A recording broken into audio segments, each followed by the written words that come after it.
Hello, good morning, members. How is the going? I think you are fine. Math in Motion is the YouTube channel. Thank you for subscribing, liking, and sharing for more videos. Today, as I said, that we shall be more diverse. Today, we're going to talk about some economics. Today, let us talk about consumer theory, and shall be going through a series of sections.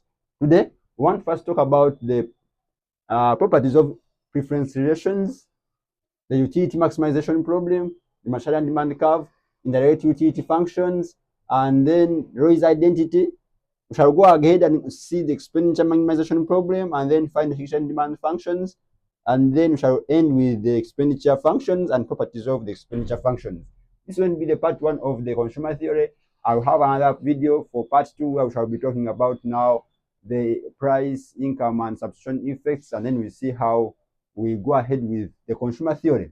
Members, today we want to talk about consumer theory. As you know, that consumer theory deals with the consumer, his his demand habits and his consumption habits. But today, likewise, we shall be talking about the properties of the preference relations. Properties of preference relations. We want to see how do consumers prefer something to the other. Now we shall need to talk about the preference. I think, members, I'm going to be using this space, therefore, but just need to note that today we're going to be talking about the properties of preference relations, the utility maximization problem, machine learning curve, direct utility functions, raise identity, expenditure minimization problem, and his management curve, and then the expenditure functions, and we see the properties of the expenditure functions. Members, let us go through about this thing because it's going to be somehow long. Members, let us be together and then we go ahead quickly. Members, now let's begin with the first part. The first part is asking us to discuss the properties of the preference relations. Members, we have 6 properties of the preference relations, which include, first of all, we have one of it is called, has to be completeness. The preference relations have to be complete. The second one we have, yes, we have completeness. We have transitivity. Yes, it is transitivity. Transitivity. The third we have reflexivity. The fourth one we have, the fourth is locally non-satiated. And then our fifth one is, what is it? We have reflexivity, locally non-satiated, and then we shall have convexivity. It has to be convexivity. Yes, we have convexivity and then continuity. We have convexivity, yes, convexity, and then lastly we have 6 hour is continuity. These are the 6 properties of the preference relations. Now, what do we mean by the term completeness? We say we are going to say that a preference relation is complete if it is complete if a consumer can compare different bundles of a commodity, different bundles of commodities. That's when we say that a given preference relation is complete. I.e., I should have X. If I have 2 bundles of commodities, if I have X and Y, a consumer must compare and be indifferent, must compare and see how X and Y are different. Therefore, if a commodity, say, if you have X and Y, if a consumer chooses Y, if a consumer prefers Y, not X, yes, prefers Y to X, therefore, Y is said to be a better set of X. Likewise, if a consumer is indifferent between X and Y, like he has no choice between X and Y, like all of them are the same, therefore we say that we say Y is indifferent to X. And likewise, lastly, if a consumer now chooses X, not Y, we say that Y is a worse set of X. Yes, we are saying a preference relation means that completeness means that A preference situation is said to be complete if a consumer can compare different bundles, say X and Y. If I have X and Y, a consumer must either prefer X to Y, or it may be even indifferent between X and Y. Likewise, let us talk about transitivity. Transitivity here is that if a consumer, this means that if a consumer prefers X to Y, i.e., prefers X to Y, and then he prefers Y and prefers Y to Z, then he must prefer X to Z. This is the concept of transitivity. I'm saying the concept of transitivity, say the preference situation is said to be transitive if a consumer prefers X to Y, therefore he likes X to Y, and he prefers Y to Z. Therefore, in that way, he has also to prefer X to Z. That's the concept of transitivity. Members, when a consumer is complete, when the preference situation is said is complete and transitive, therefore a consumer is said to be rational.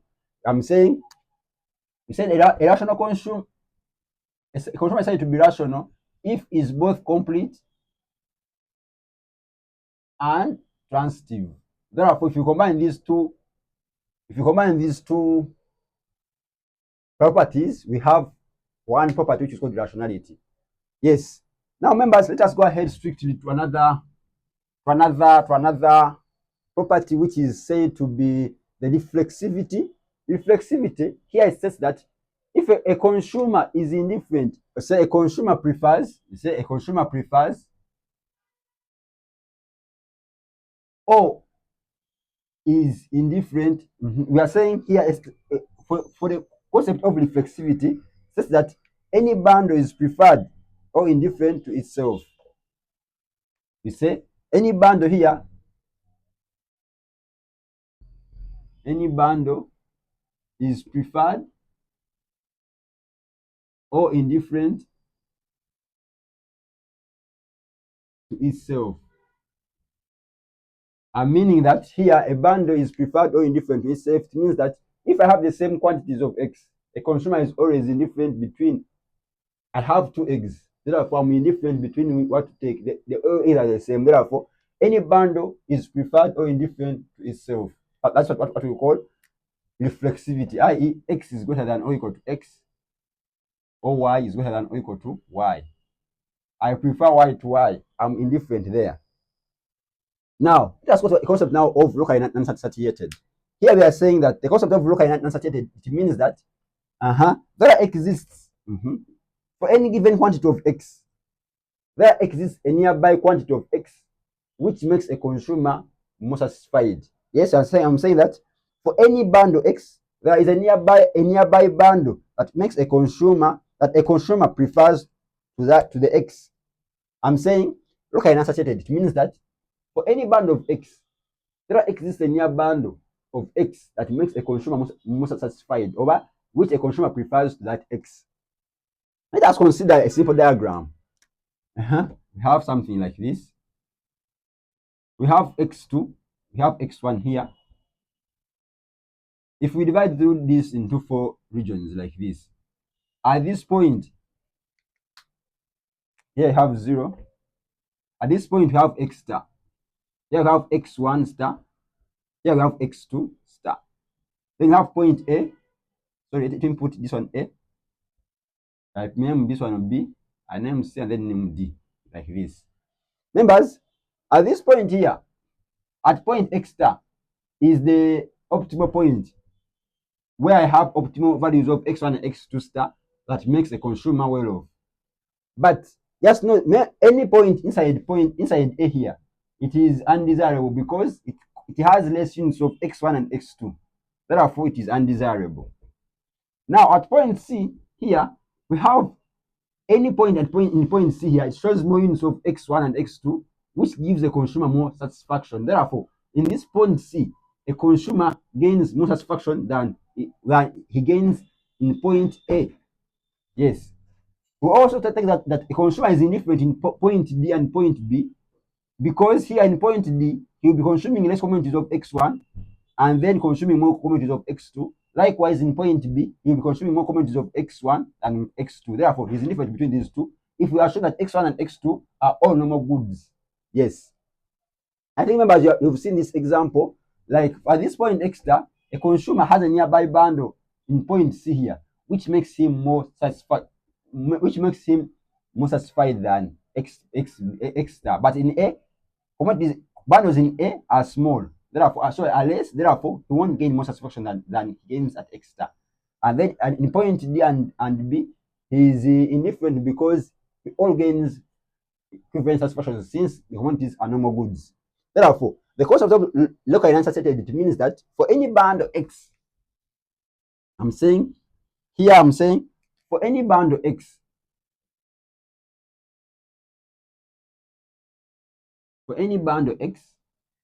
yes, there is a nearby bundle.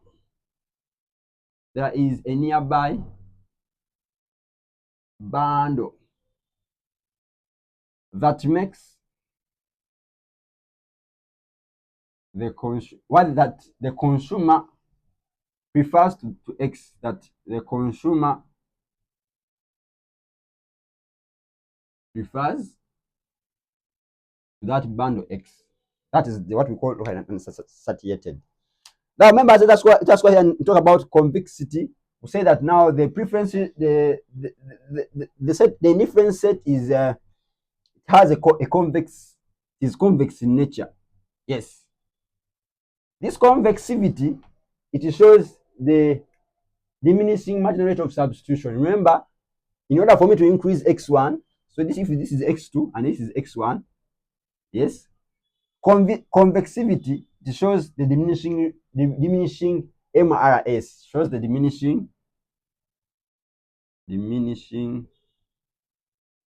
MRS, where MRS is the marginal rate of substitution, it is diminishing.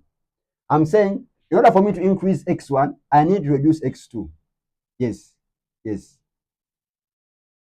You are seeing, in order for me to increase X1, I need to reduce X2. But at the start here, the value of X2 I give up to obtain a given value of X1 can be big. But as we go at the end here, we shall be able to give out very less, have a big increase in X. Therefore, the slope of the indifference curve, this is the indifference curve, has a diminishing marginal rate of substitution. That for us, in order for us to increase X1, we have to reduce a big amount of X2, but we shall reach a point that we shall need to reduce we shall be able to reduce very little of X2 to obtain a change in X1 at this point where a curve is almost asymptotic to the X1 axis. Therefore, we are saying that a preference relation has a convex relation. It is convex in nature, like that. And then lastly, continuity. Continuity means that the indifference curve, the indifference set is continuous. As you are seeing, it is continuous, it has no gap in between it. Therefore, any slight change in X2 will be compensated with an increase in X1, which makes the consumer have the original utility he has been consuming and on the same indifference curve. Remember, I think for that part I've tried to explain each point in detail. For any questions, just feel free to put in the comment section. I'll be able to answer your questions. And members, now let us go to now our second part, as we said, to talk about the utility maximizing problem. Yes. Let me put off this now. Go for part 2. Part 2 is talking about the utility maximizing problem. Yes. Members, remember, we shall need a utility maximizing problem arises. I'm saying part 2, we'll talk about the utility maximizing problem. Now, members, for the utility maximizing problem, what happens? The utility maximizing problem, this happens when a consumer has to choose a bundle among the bundles available that provides him or her with the maximum utility. Therefore, he has to subject to his budget line. What do I mean? I'm saying that given the prices, given the prices, given prices, a prices P can be P1, P2, P3 up to PL, commodities we have, and the income, and income we call it W. Income is the wealth, we call it W.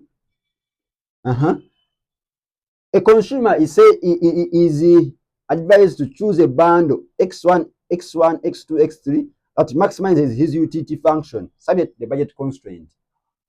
They are saying a consumer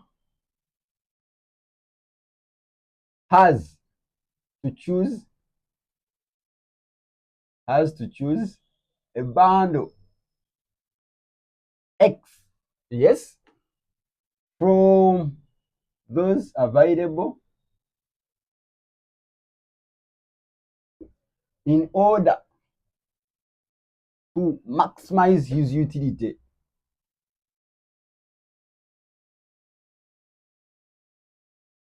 His utility given the budget constraint.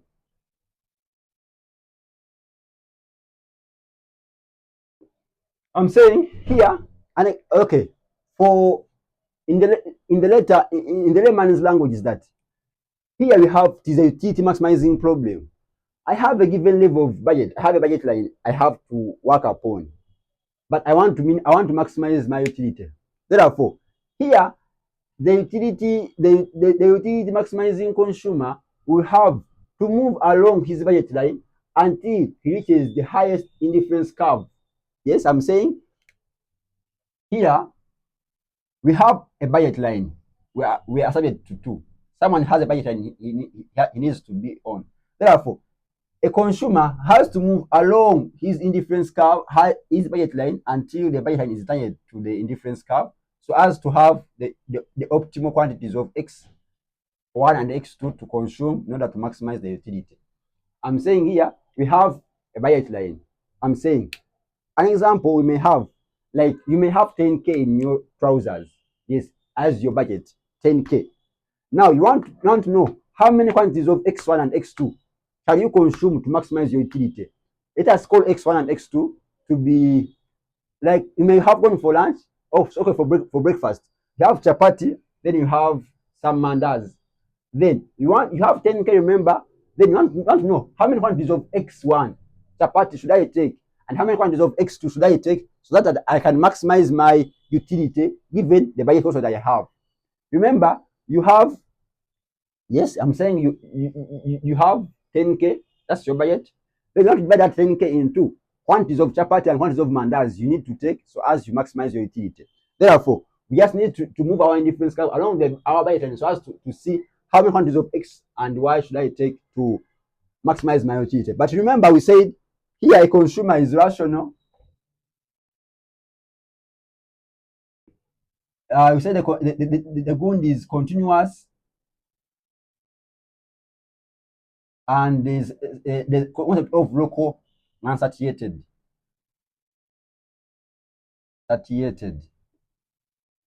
Now, since the consumer is rational, therefore, he has to maximize his budget line. Like he has to consume until when his all income is done because he has to consume. Therefore,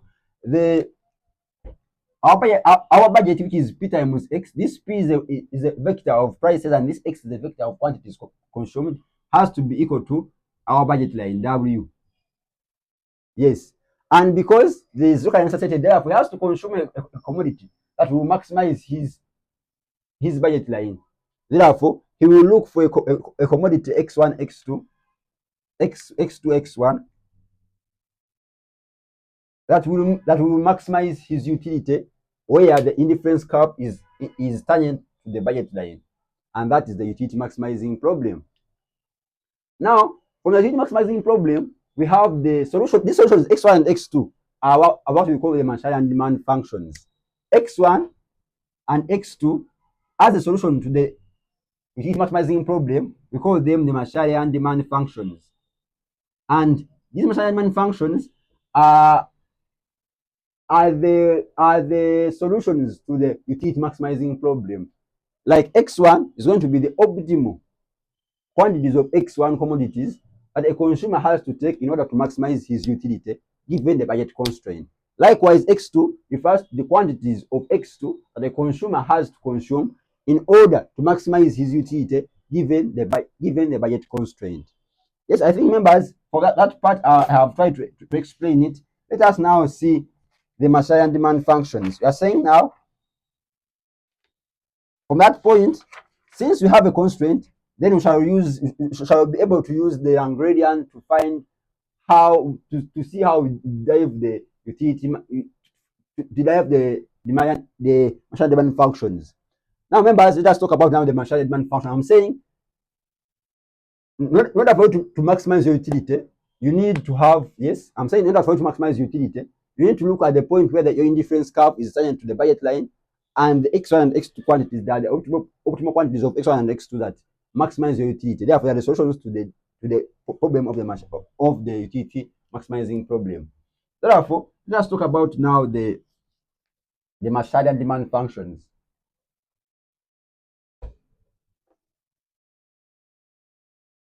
Let's talk about the Marshallian demand functions.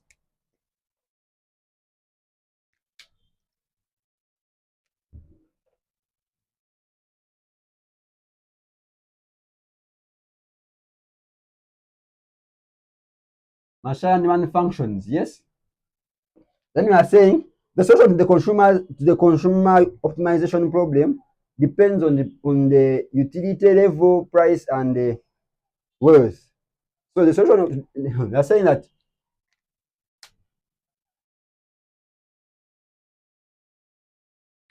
the solution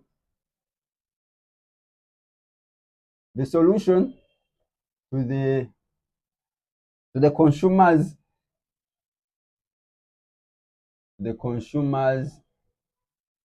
optimization problem depends on the utility, price, and the worth, which is our budget, worth W. So the solution is called the demand function. Therefore, this solution is called the Marshallian demand function.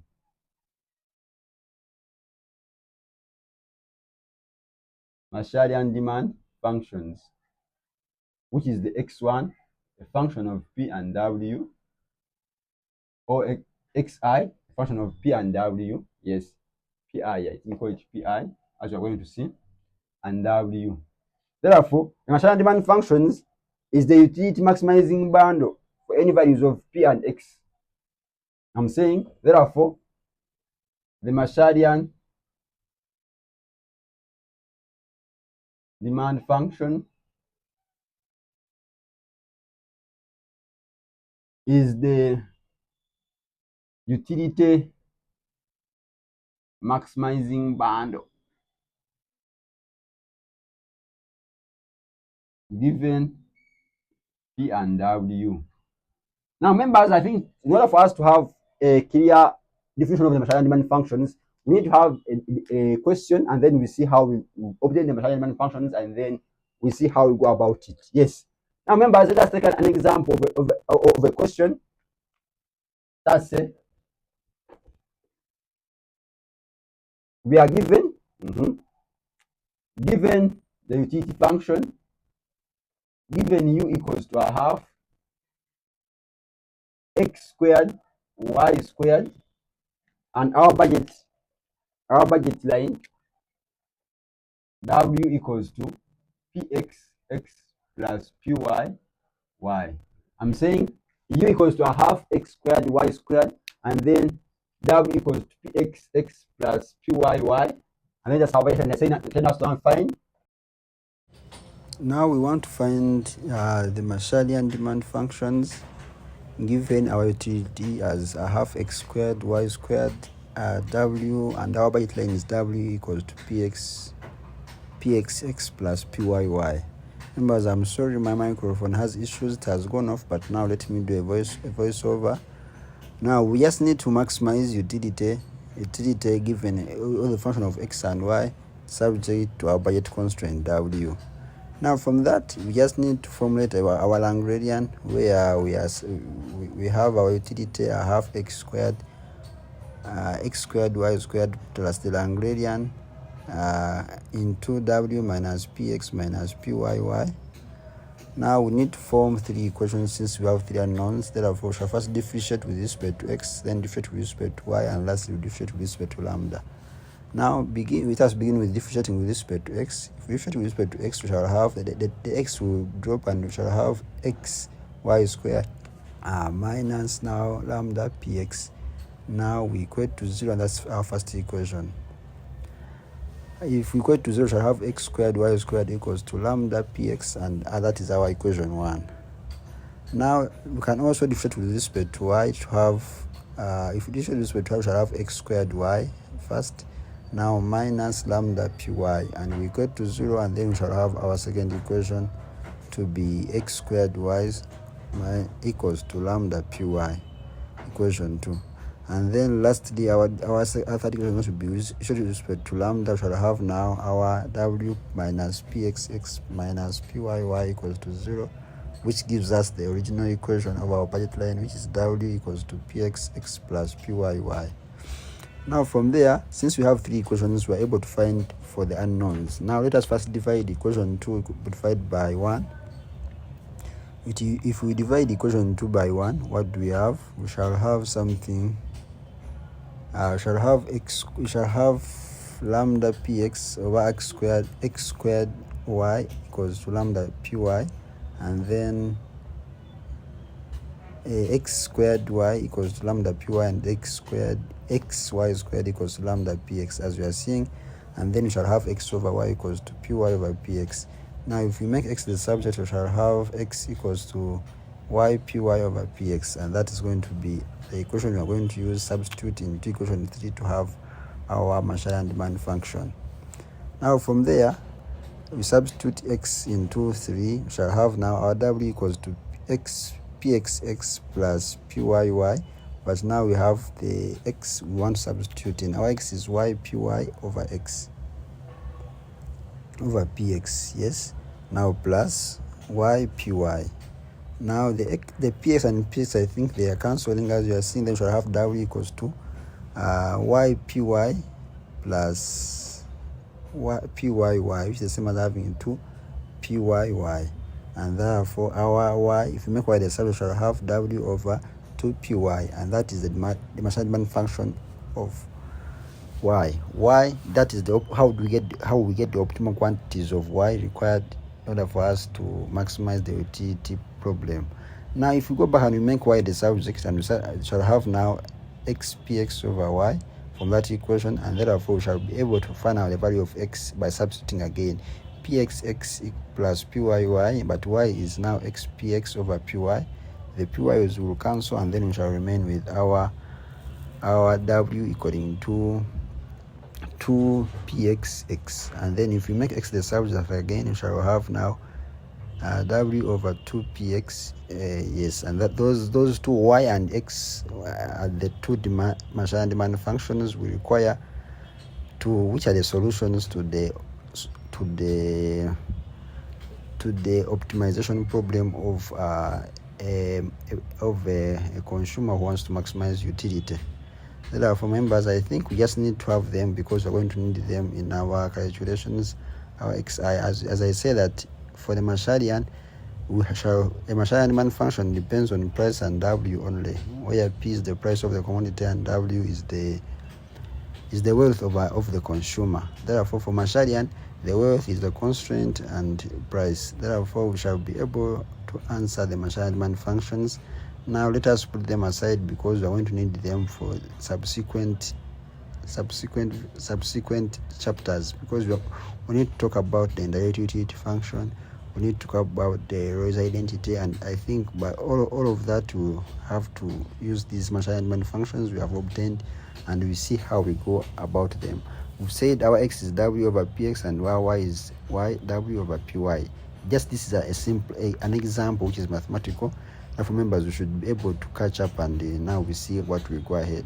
Now members, after seeing the Marshallian, I think now we can go about now the indirect utility function.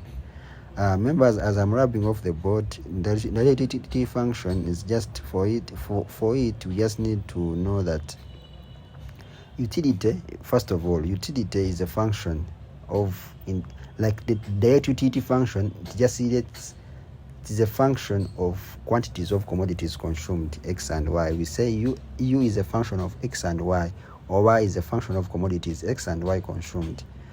But for indirect utility function, it is going to tell us, it's going to show the relationship between the price and wealth, or price and the budget, how they affect utility. Therefore, we shall have our utility functions in terms of not x and y, but in terms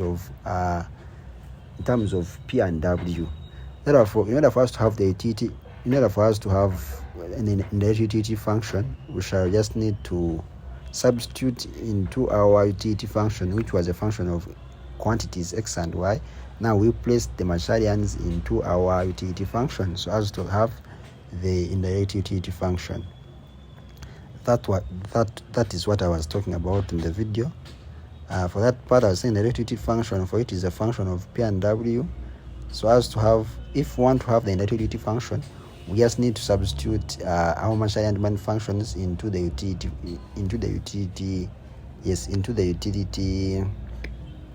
function, which contains x and y. Now, since we have x and y as our marshallian demand functions, now for us to have the utility, we just need to substitute. Yeah, that was what I was talking about for that seconds. Now let us, I think we shall now need to see the example. If we get the example, we shall see how to substitute the x and y into our demand function, which we had. Remember, our utility function was, I was saying that this is got by substituting the marshallian demand functions, into the utility function, which was said the utility function is composed of x and y, but now we want to make it a function of p and w. So members, I think with that part we are still okay with it. Now what we need to do, let us see what we need to do is just substituting. Yes, let us substitute now into our equation. Like we had our equation first, which was equaling to half. Let us now apply our example. Remember, our u was a half x squared y squared, but now we know x and then we know y. That is our direct utility function, which we had, because it's in terms of quantities of x and quantities of y. Now let us see how we can now have the indirect utility function. We just need to substitute where there is x, and just need to substitute. Now let us substitute on the c. We shall just need to have a half into x is w over 2px, and the y is a half, and so w into 2py, and that is our indirect utility function, which is a function of w and p, instead of having a function of x and y. Then we have a function of w and p. Yes, members, to continue, as you've seen that now we've got our indirect utility function in terms of x, in terms of w and p, yet we had our marshallians. Our marshallians was x equals to w over 2px and y equals to w over 2py. Now in order for us to have the indirect utility function, we just need to substitute where there is x, we put the value of marshallian, where is y, we put the value of the marshallian. Now from that point, let us just note the indirect utility function here, because we're going to use it in our on our subsequent discussion. Just put it here. It is a half now, w over 2px squared, everything squared, w over 2py squared, everything. We see that these ones are the marshallian demand functions, because we are going to need them. We are going to use them in the subsequent discussion of how to find the Rayleigh identity, how we use the Rayleigh identity to get to those demand functions. Now members, I think we are appreciating. I'm saying I'm sorry because like my microphone went off, and I think I have some challenges with my microphone. But anyone who can help with the microphone, I'm glad. It is not that expensive. It is some 60k. Someone who can help me with the 60k, I'm very glad. Yes, members, let us go ahead and continue, and we talk about now the Rayleigh identity. Now, since we have seen the indirect utility function, which is a function of P and W, instead of having a utility function in the format of x1 and x2 by x and w, x and y. We said the utility function is always a function of x and y, which are the commodities. But now we said the utility function is a function of P and W. Now, if we want to examine how the changes in W and P affect the utility function, we use the Lewis identity. Now, remember, let us first derive the Lewis identity, and then we shall define it. Now, remember, since we want to maximize utility of x subject to a budget constraint W. Therefore, we shall formulate a Lagrangian, which is our u of x plus lambda into our budget constraint. Remember, W is the same as having P times x, which equals to W. Yes, the same as having now W minus summation of Pi xi, which we remember the P and xi depend on the quantities we have. Now we just need to know that dl dx equals to du star dx star, and then this is from the envelope theorem. The envelope theorem. Yes. Now from that point, we just need to know also that if this is right, also dl dw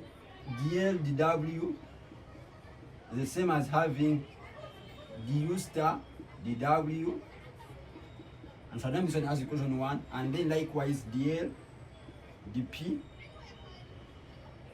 dpi is the same as having du star dpi. But since pi has a function of x and then lambda here, we shall say the same as having negative lambda pi, because we have to equal to 0. If the pi has x in it and then it has the lambda, so have this part here, and then say the same as equation 2. Now if we divide 2 by 1, if I divide equation 2 by 1, what do I have? I will have something like, I will have negative lambda pi equals to du star dpi out of, here I have here I will be left with what will I be left with here? Here I will be left with, I'm saying if you divide this one, yes, I'm dividing I'm saying here, yes, remember here we are having du star dy equals to lambda, because here we have w here, so I just remain with lambda here, equation 1, divided by this one, we shall have now this equation. This means that we shall just divide by lambda. So this is not, we are showing this way to pi, this one to pi, it is xi, because I have measuring this one to xi to pi, and then I'll be left with xi. Therefore I have lambda xi, something like this, divided by lambda equals to, here I have du star dw. Therefore this will come with this, then here the negative come this side. I have now xi equals negative du star dpi divided by du star dw. Therefore, in order for me to have my xi, which is the Marshallian demand function xi, which I want to use a function of p and w, I just need to have the negative derivative of the negative utility function with respect to price p divided by the negative utility function with respect to w. Therefore, we have the original Marshallian demand function xi. I'm saying now the Lewis identity tells us that we can obtain the Marshallian demand functions xi by us having the negative derivative of the negative utility function with respect to pi divided by the derivative of the negative utility function with respect to w. If I have these two equations, I'll be able to have my xi. Members, I think this is fine, and then we just need to have that thing in mind, that the Marshallian demand function from Lewis identity is the same as having the negative derivative of the negative utility function with respect to pi divided by the derivative of the negative utility function with respect to w. Members, let us try and see whether I can get the back to our Marshallian demand functions using the Roy's identity. Yes, members, let us put off this first. Members, I think you've got how we derive the Roy's identity, which is this one. This is our Roy's identity. It states that the Marshallian demand function is got by having the negative derivative of the negative utility function with respect to pi divided by the negative utility function with respect to w. Therefore, let us see whether we can get our negative utility functions back using the whether we can get our Marshallian function using the negative utility function using the Roy's identity. Yes, members, let us put off this first.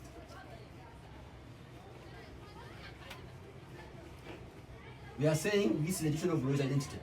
Our indirect utility function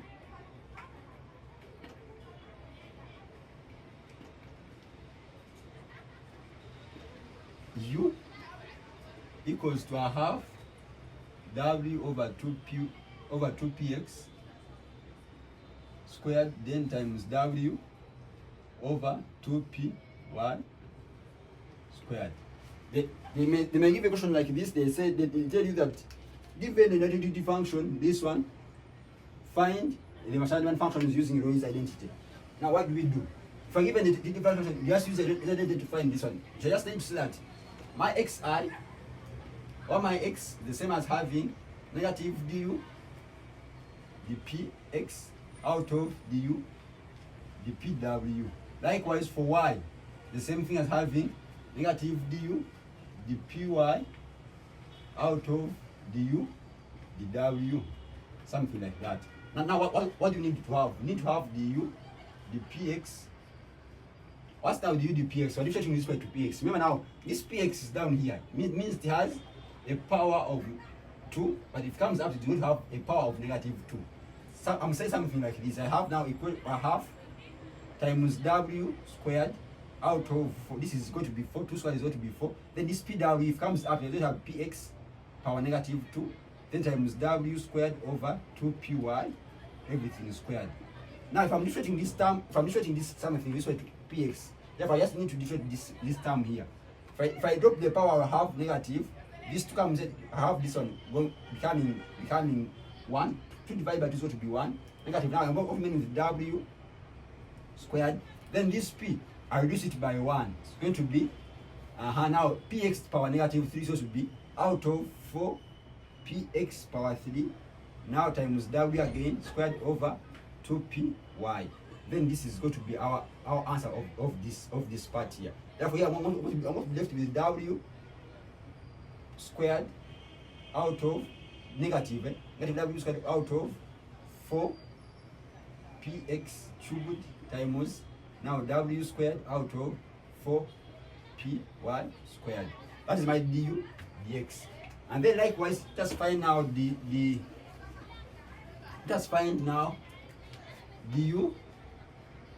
dw. I'm saying this one is in the format of u equals to a half. Now if I have w, I have now w squared times w squared w power 4 out of 4px squared times 4py squared. Now I'm showing this to w. I have du.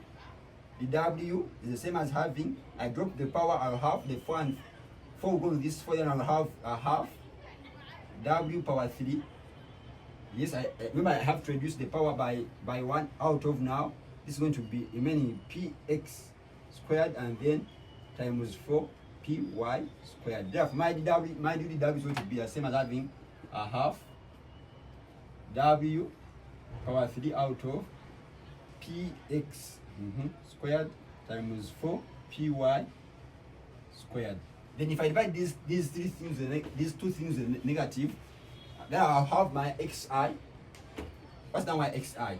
Negative times negative is going to become a positive. Then I'll have my w here. I'll have something like w power 4. W times w is going to w squared times w squared. I'll have w power 4 out of 4 px cubed times 4 py squared. Now divide by this thing which is going to be w power 3 out of 2 px squared times 4 py squared. Now using the reciprocal thing, then if I make a reciprocal here, I have times here, then this upper thing goes down and that other thing goes up. I have something like out of w power 4 power 3, here I have 2 px squared times 4 py squared. Now from there, if I cross out this w, go with the one of I mean the w up here. Therefore, my x is the same as having w up out of these two. Yes, I'm saying now px squared will go with some px squared. I mean some px. Then this 4 go with the whole of this. Then the 12 go with, I have made 2 here. I have now 2 px, and this is my value of x, which is my marshallian function I had before. For me to get this derivative function which I have here. Therefore, members, I think we are appreciating on how we apply the Lewis identity to obtain the derivative function, to obtain the marshallian function from the derivative function. I'm saying the identity states that the marshallian function is just the derivative, the negative derivative of the derivative function with respect to price divided by the derivative of the derivative function with respect to w. Like that, and then we shall be fine. Members, let us talk about now the expenditure minimization problem. Yes. Let us talk about the expenditure minimization problem in just some minutes, and then we see how we do this.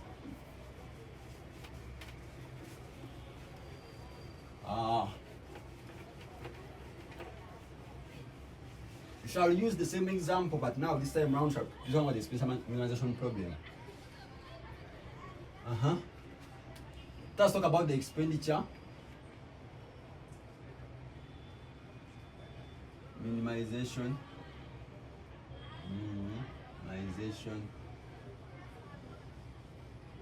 problem. Yes. Now for the expenditure minimization problem, what happens? This happens. Now here we have a given level of utility we want to be at. But now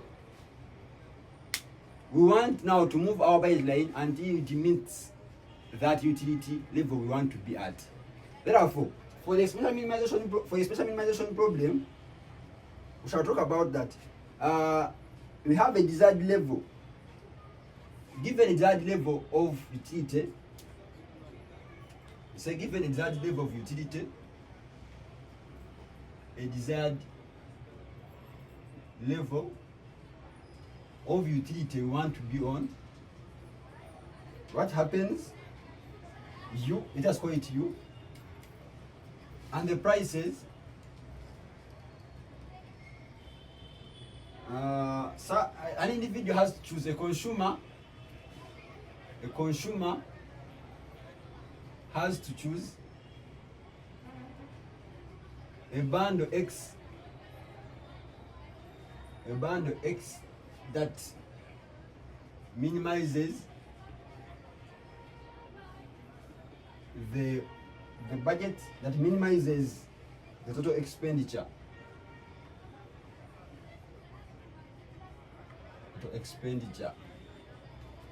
I.e., the meaning of this is that we have a utility, we have a given level of utility. Now, for an expenditure minimizing consumer, what he has to do, he has to move his budget line along that indifference curve, that level of utility, until the lowest point is reached, until we have the lowest indifference curve. Remember, if I have my indifference curve, my diagram like this, if this is the level of utility I want to be at. This is my U I want to be at. There are very many budget lines along it. But now, this time round, I need to have the lowest budget line that is my indifference curve, so as to minimize the total expenditure and have the same level of utility. Therefore, here we want to minimize the expenditure, we want to minimize W, we want to minimize the budget given a utility constraint. Therefore, shall be able to form our Lagrangian where we want to minimize W subject to utility. U equals to U something. U not equals to U. Now here we see that our x1 and x2 are going to be our optimal values, our optimal quantities of x1 and x2 that will solve the expenditure minimization problem, and then this x1 and x2 will be functions of P and U, since our utility function now is the constraint. We have a given level of utility we want to be at, but what do? We see how we can minimize our budget lines until we have the lowest budget line at the time our indifference curve U naught. Now from this point, members, we obtain the hicksian demand curve. The hicksian demand curve shows the relationship between the price and utility in order for us to have the optimal quantities of X that are solutions to the expansion minimization problem. Therefore, this will just send us to how we find the hicksian demand functions, and then we see the properties of the expenditure functions, and then we conclude our session today. I'm saying now, let's talk about now the hicksian demand functions. Hicksian demand functions, yes. Now, members, the hicksian demand function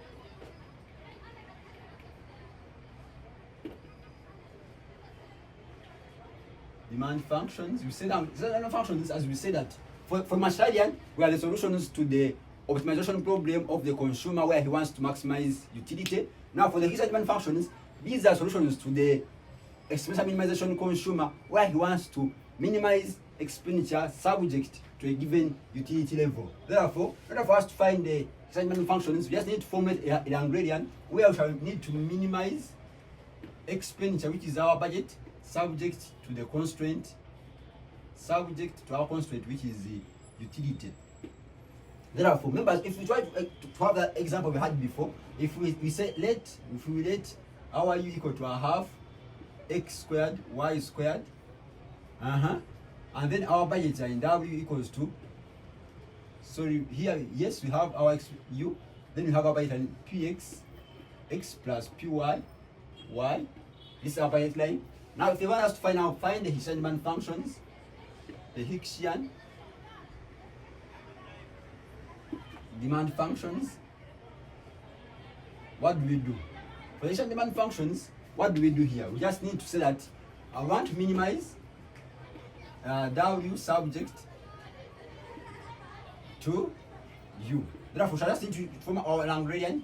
L equals to, L is going to be equal to, now px, which is our w, plus pxx plus pyy, then plus Lagrangian into our utility function, which is u minus a half x squared y squared, something like that. We again form our three equations, and then we find for x, y, and then substitute into our equation. We shall have now dl dx is going to be there. Yes, here I have px, this should be equal to x, plus also minus, because I have negative here, I have minus lambda x y squared. I'm showing this way to x equal to 0. Then I'll have something like px equals to lambda x y squared, and then likewise I have dl dy. I have now py minus lambda x squared y equal to 0. I'll have something like py equals to lambda x y x squared y, something like that. Then if I have the l d lambda, I have something like, what do I have here? I have something like u minus a half x squared y squared equals to 0. Then I say I have my u equals to a half x squared y squared. Now, in order for us to get our hicksian demand function, we just need to divide equation 1, equation 2. I divide 2 by 1. I'll have something like py out of px equals to lambda x squared out of lambda x squared y, something like that. Therefore, we'll have something like py over px equals to, if I divide here, I'll have y over x, and therefore my x is the same as having, if I do like this and then do like this, I'll have, okay, let me first find y. My y is the same as having x py over px, and then likewise my x is the same as having y px over py. These are my values of x. Now if I substitute those values of x into y here, I will have to have I'll be able to get my hicksian demand functions. I'm saying if I substitute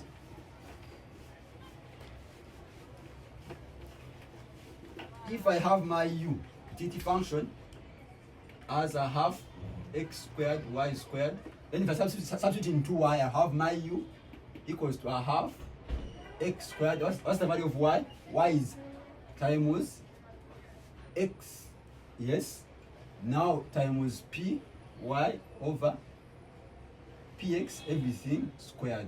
Then I have my u as a half x squared times now x squared times py over x something squared. Then if I make x the subject, I'll have something like u equals to a half py px everything squared like that times x power 4. Then if I bring some inside, I'll have my x power 4 equals now, it's going to be 2 px py. If I make the reciprocal, I'm bringing something by dividing them side. And then if I take now the, remember there is a u here, I'll have now the 2 times the u here. Then my x is going to be the same as having 2 px over py everything squared times u everything power a quarter. And then this is my hicksian function of x. And likewise I can find for y. How do I find for y? I just substitute into y now. I just substitute into x here. I have my u equals to a half x squared y squared. Now so substituting for x, I have my u equals to a half. What is x? X is this one, y px over py everything squared times y squared. Then I have my u equals to a half px over py everything squared. Then this one is supposed to be squared, this is y power 4 like this. Likewise I will have something like my y power 4 is going to be the same as having the reciprocal 2u now py over px something like this squared. Then if I have my y is going to be the same as having 2u py over px squared everything power a quarter. And then this is going to be my hicksian functions for our question. Now members, with that you are seeing that our hicksian functions now is in terms of p and u, not in terms of p and w. Marshallians were in terms of p and w, hicksians are in terms of p and u, because Marshallians we say that our utility is constrained by the budget. Now they are saying here utility is constrained by, sorry, our problem is constrained by the utility w. Therefore, if I put down these two equations here down, we shall see how we are going to use them now to find the I want to use them to find our expenditure function. We are saying that our x now, our hicksian functions, hicksian, x equals to p px over py squared du everything power quarter. And then our y is the same as having 2 py px squared du everything power a quarter. As simple as that. Those are our two hicksian demand functions. Now members, let us now talk about the expenditure function, and then likewise we shall now go ahead and we see the properties of the expenditure function, and then we conclude our discussions today. Now members, for the expenditure function, yes, we are saying for the expenditure function, members, but are we right here or we are making some mistakes? I don't know. I think we are right. Are we right for these two? We are substituting in for x, then for y. I think, are we right? Or we are making some mistakes? Let me confirm. Let me first confirm here, and we see the way we can go ahead with this.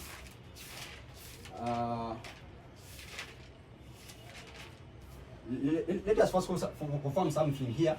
They are saying we are given our utility function, which is a half x squared y squared. Then our L is the same as having px x plus py y equals to then plus lambda into u minus a half x squared y squared. Now we have dl dx, which is the same as having px minus lambda shall have now x squared shall have xy squared equal to 0. Then you have dl dy, the same thing as having py minus lambda now x squared y equal to 0. Then you shall have something like px over py equals to x squared over x squared y. Therefore we shall have y px over py equals to y over x, and then we shall have our y equaling to x px out of py. Now for here, we say that if we substitute in for our y is going to be, yes, I'm saying if we substitute in for our y, we shall have, we are saying that from the language we had px over py the same as having xy squared over x squared y. Here remain with y, here remain with x if I divide. Therefore, I'll have my y as x px over py. Therefore, if I substitute for y here, I'll have x px not p. I'll have here something like this. Here I'll have px py. Here I have px py, something like this. Then if I make the reciprocal by bringing this, okay, here I have again px py. Then if I make the reciprocal, I'll have something like I am bringing this side. I'll have now py up. Here I have px down. Yes, and then lastly I'll have py up and then px down. That's the mistake we had made. Likewise, if I make x the subject, x will come this side. Here I'll have y py out of px. Now for y, for x is going to be y py, not px. Y py over px. Yes. Then you have py over px. Then if I make the reciprocal by bringing it to this side, I'll have now px up and then py down, and then lastly I'll have my answer here as here I have p px over py squared power a quarter, and therefore this is going to be my hicksian man functions. Yes, let me write them here for simplicity, and then now we go ahead and we see our expenditure function. We are saying our hicksian man functions. Our hicksian is x is going to be the same as having 2 py over px squared times u, everything power quarter, and then our y is going to be 2 px over py, everything squared u power quarter. As we say that our hicksian manual function is a function of x and w, so it is our marshallian is a function of w and p, but he said it's a function of p and w and p and u, as you are seeing. Now, in order for us now to find the expenditure function,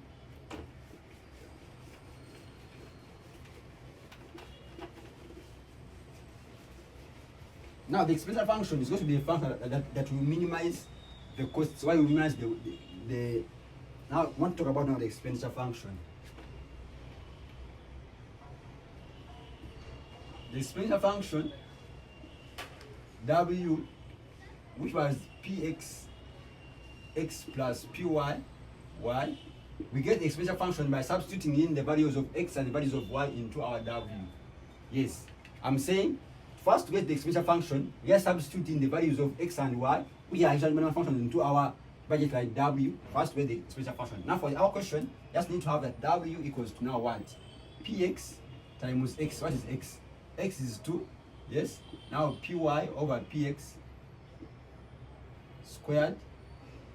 Just write it like this for simplicity. Squared and then squared times u, everything power quarter, like that. Now plus py. What is our y? 2 px squared out of py squared times u, everything power a quarter. Now remember, if you bring this a quarter inside, I'll have something like px into 2 power quarter. I'm bringing power here. Then this is going to be py power half out of px power half times u power quarter. Now plus, now py into 2 power quarter, px power half, and then py power half, then u power quarter.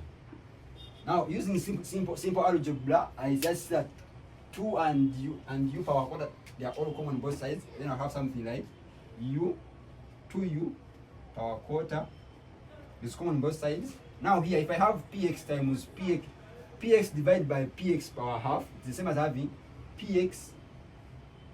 I just add the powers. It is 1 minus 1. 1 minus a half. Like I'm dividing px divided by px power half. It is going to be p power half, px power half. Therefore, we just remain with something like here. I'm going to be left with here. I'm going to be left with the px py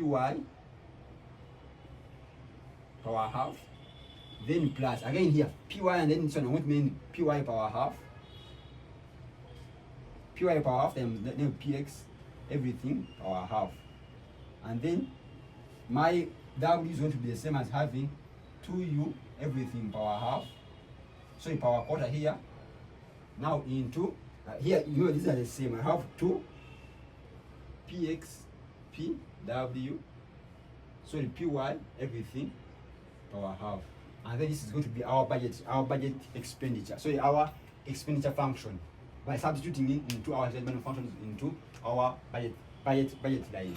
Therefore, from this concept, w is the same as having 2u power quarter, yes, times now 2 px py power a half, something like this. This is our budget line. Now members, lastly, let us see how we can find now let us talk about the properties of this expenditure function. Now from this equation as you see it, just this is an example, you see that utility and w have a positive relationship. Likewise, the px and py have a relationship with w. Therefore, if the prices of the commodities increase, someone has to spend more. Therefore, the expenditure function has to also increase. Therefore, the first property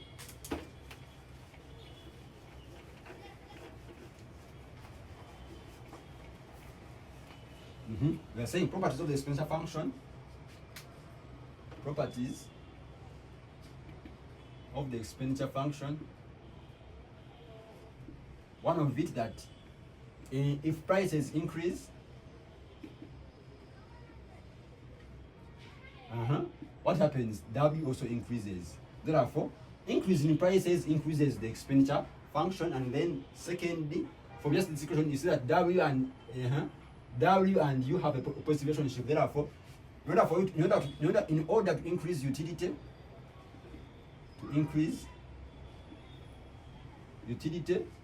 you have to increase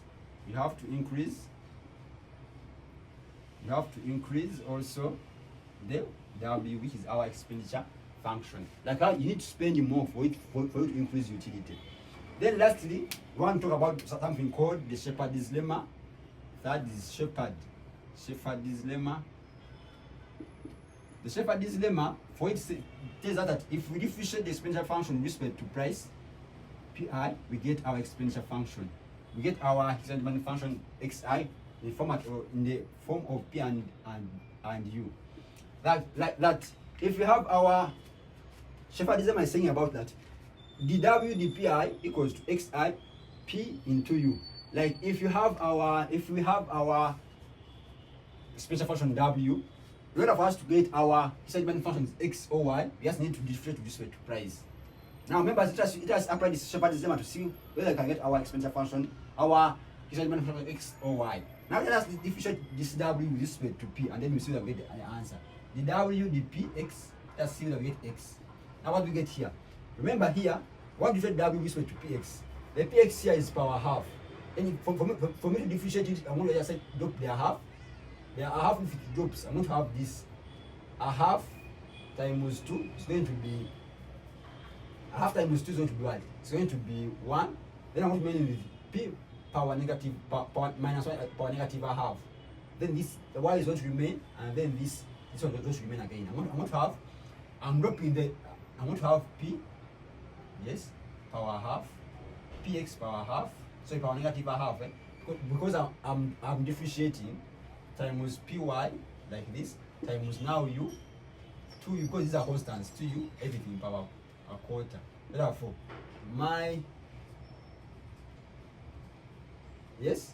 I'm saying the w the px equals to this one, and then this is the same thing as having, the same thing as having py over px, because this is power half. Remember, this has a power half here. Then everything power half, yes, times 2u power quarter. Now, if I multiply a quarter everywhere here, I have my, if I put it times 4 times, like if I just put them into the same power, this is power sum. Okay, if I expand this one here, this is the same thing as having 2u, this one, power quarter. Then this, according to multiply it here, I have times py over px, everything power half. And then this is our answer here, which is our x function. Therefore, properties of the exponential function, that if I differentiate the exponential function with respect to p, I'll have the hicksian demand function, and that is the Shepherd's lemma. Members, allow me to stop here. I think the video has been long and you have enjoyed it. This is Shaka Ano, your math tutor, but as we said, we shall be alternating and we see how we do some economics. Now just wait for the part 2 of this consumer theory. As we finish it, we shall be talking about the income price effect, income effect, and substitution effect, and then we see the compensations. Yes. Members, thank you for watching the video. I am Shaka Ano, the math tutor. Just know that now, as you've seen that we have scarcity of resources, the markers are getting done. Anyone who has any headache in form of markers, members, reach out to me, and we see that we get the markers and we go ahead. I think I've tried to explain some terms and then some calculations we've done together. For any questions, just feel free to comment in the comment section. I'll be able to answer. And for any corrections, I'm also open to see that we are all together on the same page. Thank you for watching. Shaka Ano is the name, and I'm a math tutor. Thank you for liking and sharing and commenting for the videos.